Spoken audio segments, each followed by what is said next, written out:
लोकसभा के बजाय राज्यसभा में जाना चाहते हैं, तो स्थितियों का आकलन करके वो अपना अपना रास्ता ढूंढ रहे हैं।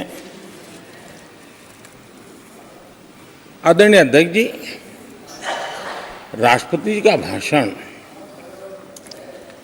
एक प्रकार से तथ्यों के आधार पर, हकीकतों के आधार पर एक बहुत बड़ा दस्तावेज है जो देश के सामने राष्ट्रपति जी ने प्रस्तुत किया।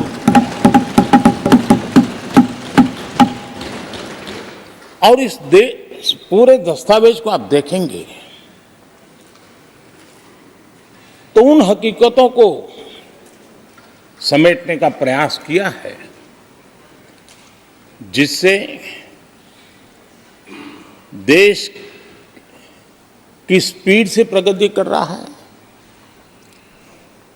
किस स्केल के साथ गतिविधियों का विस्तार हो रहा है, उसका लेखा जोखा आदरणीय राष्ट्रपति जी ने प्रस्तुत किया है। आदरणीय राष्ट्रपति जी ने भारत के उज्जवल भविष्य को ध्यान में रखते हुए 4 मजबूत स्तंभों पर हम सबका ध्यान केंद्रित किया है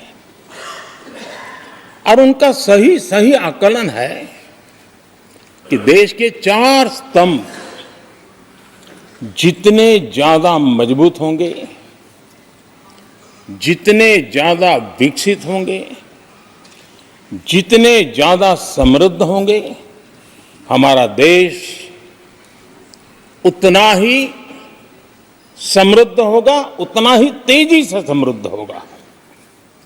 और उन्होंने इन 4 स्तंभों का उल्लेख करते हुए देश की नारी शक्ति, देश की युवा शक्ति, देश के हमारे गरीब भाई बहन और देश के हमारे किसान, हमारे मछुआरे, हमारे पशुपालक, उनकी चर्चा की है।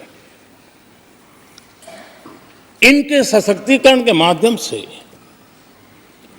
राष्ट्र के विकसित भारत के लक्ष्य को प्राप्त करने की जो राह है, उसका स्पष्ट दिशा निर्देश आदरणीय राष्ट्रपति जी ने कहा है। अच्छा होता, हो सकता है आपके यहाँ फिशरमैन माइनॉरिटी के ना हो सकता है आपके यहाँ पशुपालक माइनॉरिटी के ना हो सकता है किसान आपके यहाँ माइनॉरिटी के ना हो सकता है महिलाएं आपके यहाँ माइनॉरिटी में ना हो सकता है कि आपके यहाँ युवा में माइनॉरिटी। क्या हो गया है दादा? क्या देश के युवा की बात होती है? समाज के सब वर्ग नहीं होते हैं? क्या देश की नारी की बात होती है? देश की सभी नारी नहीं होती है? कब तक टुकड़ों में सोचते रहोगे? कब तक समाज को बांटते रहोगे? सब सीमा करो, सीमा करो। बहुत तोड़ा देश को।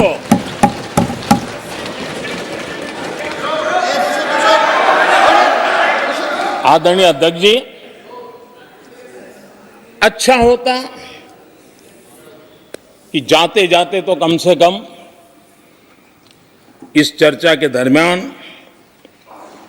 कुछ सकारात्मक बातें होती, कुछ सकारात्मक सुझाव आते,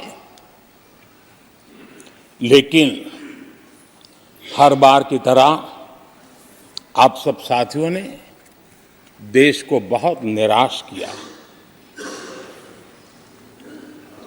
क्योंकि आपकी सोच की मर्यादा देश समझ पा रहा है और उसको बार बार दर्द होता है कि ये दशा है इनकी सोचने की मर्यादा इतनी है।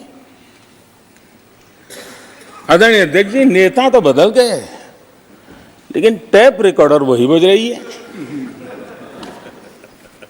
वही बातें, कोई नई बात आती नहीं और पुरानी ढपली और पुराना राग वही चलता रहता है आपका। चुनाव का वर्ष था, थोड़ी मेहनत करते, कुछ नया निकाल करके लाते, जनता को जरा संदेश दे पाते, उसमें भी फेल गए आप। चलिए ये भी मैं सिखाता हूं। आदरणीय अध्यक्ष जी, आज विपक्ष की जो हालत होगी ना, इसकी सबसे दोषी कांग्रेस पार्टी है।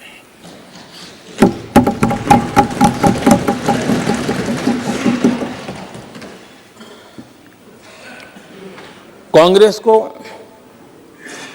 एक अच्छा विपक्ष बनने का बहुत बड़ा अवसर मिला और 10 साल कम नहीं होते, लेकिन 10 साल में उस दायित्व को निभाने में भी वे पूरी तरह विफल गए।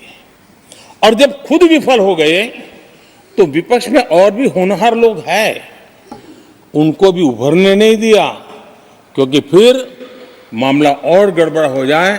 इसलिए हर बार यही करते रहे कि और भी विपक्षी जो तेजस्वी लोग हैं उनको दबा दिया जाए। हाउस में कई यंग हमारे माननीय सांसदगण हैं, उत्साह भी उमंग भी है, लेकिन अगर वो बोलें, उनकी छवि उभर जाए तो शायद किसी की छवि बहुत दब जाए। उस चिंता में इस यंग जनरेशन को मौका न मिले, हाउस को ही चलने नहीं दिए गए। यानी एक प्रकार से इतना बड़ा नुकसान कर दिया है, खुद का भी, विपक्ष का भी, संसद का भी और देश का भी। और इसलिए और मैं हमेशा चाहता हूं कि देश को एक स्वस्थ अच्छे विपक्ष की बहुत जरूरत है।